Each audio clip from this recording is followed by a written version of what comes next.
So in marketing recently, I've seen this trend, right? Maybe it's not even a trend. Maybe it is just the existence of marketing in this world right now. And that's just what it is. You have to build a community. You have to build a community around your product. You have to build a community to be able to support you as a human being. You have to, as an influencer, have a community around you. And I think when you think about community, you think about friendships. You think about the idea of people that do surround you, right? But what's missing from that is the intention behind it, right? All of those ideas on you should have a community come from you should have a community to sell your product. You should have a community to boost your engagement so that you can afford brand deals or be a part of brand deals. And I think it's lacking the humanity of it all. When I think about community, I think about, man, I've been doing this silo thing, this creative community for the last 7 years of my life now, and not once has it afforded me a brand new car or afforded me a brand deal with someone. It's all because of the humans that exist already, the you guys that afford me to be able to keep doing it, right?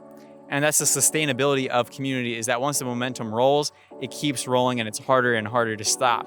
Whereas these kind of fake communities that you see online, or, oh my gosh, this person changed my life, here's all the money in the world because you changed my life, or you need your product to have a community around it so that they keep buying it. I feel like that's a false sense of community. It's needed, it's valued in a lot of ways when done correctly, but I'm thinking through this and I'm like, community comes most naturally when there is no transaction. And I think it needs to start there, and it can transform into something greater. But to me, community is all about the sustainability and how it continues to roll onto itself. And that's not to say I don't want to make money from community at some point, right? I need to be able to sustain myself. I need to be able to turn this into something that I can keep giving back to people. But I feel like a lot of people that are trying to sell you something don't have that same mindset. They say, well, if I didn't have this product, I wouldn't need this community. And that's a weird spot to be at. I would say almost tragic, right? Because if you're not in the industry or the community that you're trying to sell to, or even just exist around, right? Then there's a lack of authenticity, and that word is being used all the time now. But when I think about authenticity and community, I think about you have to be a part of the community first before you can be the community for others. And that's it's so funny because going back way far in the past for me, that was the first like Instagram reel when they literally first invented reels for Instagram. Like that was the first one that went semi great for us on Instagram is that you can't run a community without being a part of one first. You have to exist in your field for others to take you seriously when you are now the leader of that field. Just like I feel like scientific journals and science in general is a good example of that, right? You have to go through whatever schooling it takes to be there. You have to go through the residency. You have to actually research or be around other people.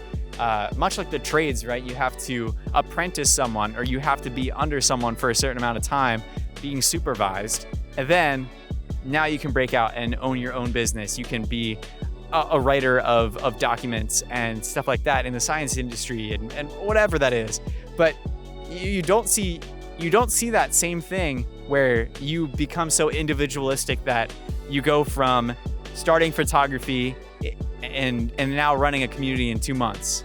To me, that's inauthentic because you haven't been around long enough. And I'm not saying that to gatekeep anything, but you have to exist in the space and be known by people and be loved by people and take care of people and take care of yourself, taking care of other people in order for you to genuinely thrive as a creative. And that doesn't happen by just serving yourself. That doesn't happen by just posting your wins and your successes. That happens by posting other people's wins and cheering other people on and existing without any transaction or thinking of what can I get in return from this. Right? Like I'm explaining to you what you'd get in return for this, and that's the long game and not this short game that all these marketers and advertisers are thinking about right now. And so I hope that resonates with you, because you have to think about it in form of long-term gains, right? I'm not in the business in any of my pursuits of life in figuring it out in 2 months and being the best at it. I'm not gonna be the best juggler in 2 months. I'm gonna be in the juggling field for that long. And so if you're just starting out in photography or getting into video and you were a photographer, or working your way up in whatever field that you're doing, maybe you're taking on more weddings this year than you have last year, or you're trying to get into the wedding space in general, right? Like you're usually second shoot on weddings to be able to shoot your own weddings in the future. You have to understand the environment and the circumstances and the ins and outs before you can take it on and be the leader in whatever you're doing. So take that to heart this week. I'm shooting this with the R6V, and I have a lot more videos of client work and BTS work that I've been doing. So I'm hoping to share that with you guys soon.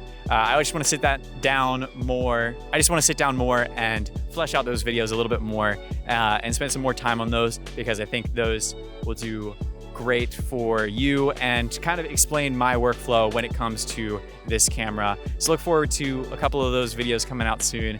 I've got them recorded, the talking head parts recorded, and now I just need to go in and snazz them up a little bit. So hopefully you guys are enjoying your week. I'm taking this week off. I'm actually in the Finger Lakes right now, enjoying some time away. So hope you find some rest this week in your workflow, or if you have trips coming up, get out there and rest. Try to disengage. Something that I'm struggling with on this trip is really trying to not feel the guilt of not answering the emails that I didn't get to at the beginning of this week.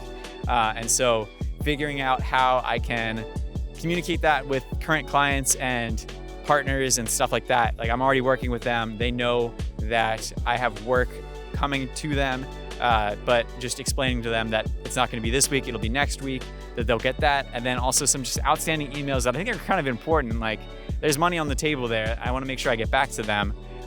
But thinking like, hey, they can wait.